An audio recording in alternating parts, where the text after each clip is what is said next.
Welcome back, guys. Today we're going to be looking at the Bandai Kiryu Mechagodzilla figure from Godzilla against Mechagodzilla. So, yeah. First things first, like always, let's start with detail. Since this figure, in particular, obviously doesn't have a tag. But, yeah. Anyways, yeah, this Kiryu is from Godzilla against Mechagodzilla. And how do I know that? That's because, well, you can pretty much tell based on the weaponry that Kiryu has. Like in Godzilla against Mechagodzilla, Kiryu had these blue guns equipped, while in Tokyo SOS, the weapons he had equipped were more silver, pretty much the same color as Mechagodzilla or Kiryu. Like the weapons in Tokyo SOS were the same color as Mechagodzilla, and of course they didn't resemble these long turret thingies or cannons. Instead, they looked like missile launchers. But yeah, this one, like I said, is from Godzilla against Mechagodzilla. So, yeah, and detail is really accurate. And the texture is absolutely amazing. Like, let me see here. As you can see, there's a lot of detail, like the wires underneath the metal and stuff.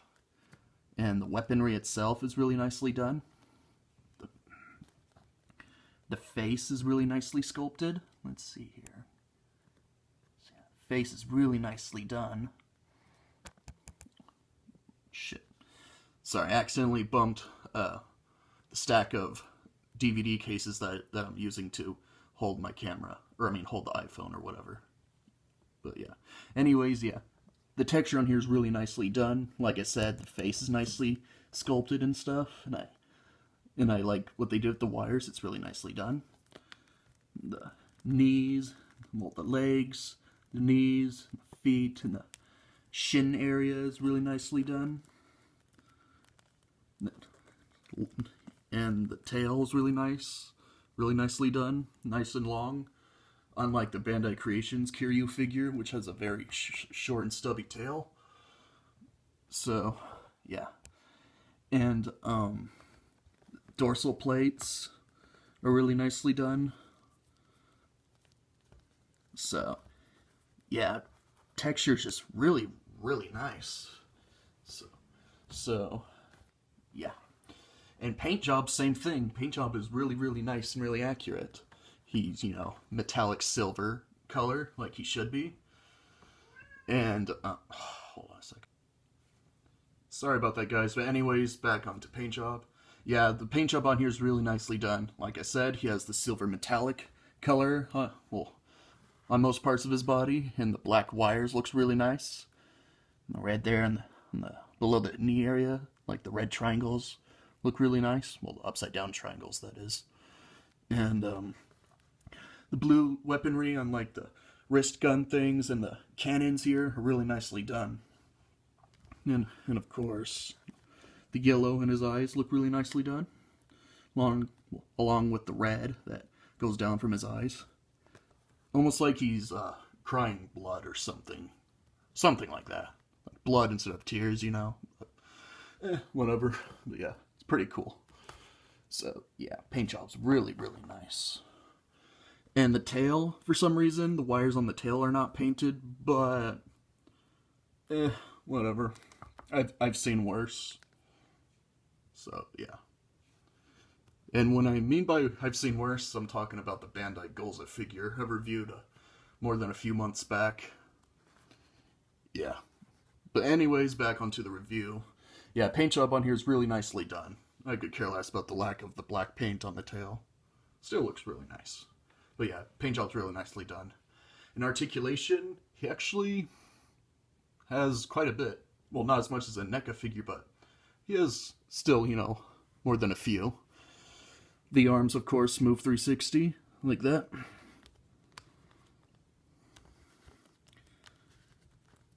The head moves 360. Due to this figure being made of a soft vinyl, or a soft plastic, rubber-ish sort of thing, material, whatever. The figure can, I don't know what type of material this thing's made of, but I'm gonna guess it's like plastic and rubber. But because of that, you can move like his cannons and stuff. and the legs around. But yeah, very squishy figure, very soft figure, I mean. But yeah. Anyways, well, yeah, the head moves. You can move it around the cannons due to the figure being so soft. The waist moves, and like I said, due to this figure being very soft, or having a very like soft vinyl sort of material, you can actually move it around these dorsal plates that get in the way without causing damage. The tail moves. Well, this part of the tail moves 360, and this part of the tail moves 360. So that would be a total of 1, 2, 3, 4, 6 points for articulation.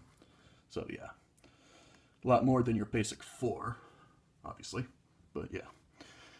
He has a lot of articulation, 6 points, which is pretty cool, especially for a Bandai figure. But anyways, yeah. Oh yeah, sorry for the long pause. Anyways, last but not least, rarity.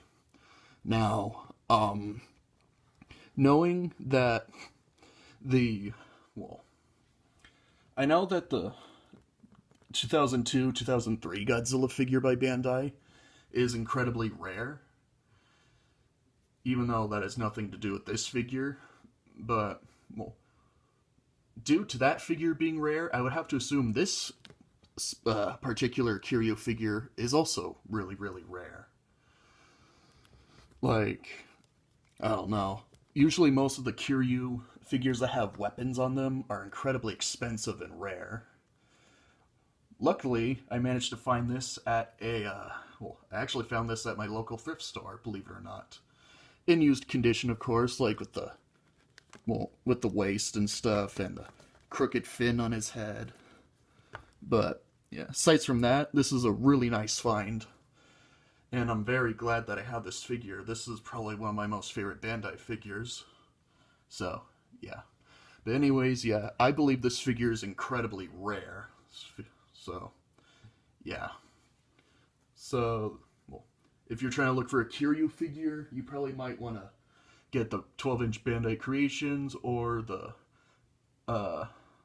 one in which he has his, drill hand exposed or shown, you know? But, yeah. But then again, most Kiryu figures are very expensive, I believe. So, yeah. But anyways, that's pretty much it for this review. Detail and paint job are really, really nice. He has 6 points for articulation, and rarity, I think he is, very rare. And, of course, very expensive. So in the end, I give this figure an easy 5 out of 5. It is a freaking amazing figure, and I love Kiryu. He is my favorite Mechagodzilla design. I mean, I like all Mechagodzilla designs. Sorry about that, but yeah. I like all Mechagodzilla designs, but if I had to choose which one I like the most, it would be Kiryu. He's just freaking awesome. So, yeah. So that's pretty much it, really. I really hope you guys enjoyed the review. If you have, give it a like, subscribe, and leave a comment if you want. So, yeah. That score again is 5 out of 5, sorry. That score again is a 5 out of 5, and I'll see you guys in the next video.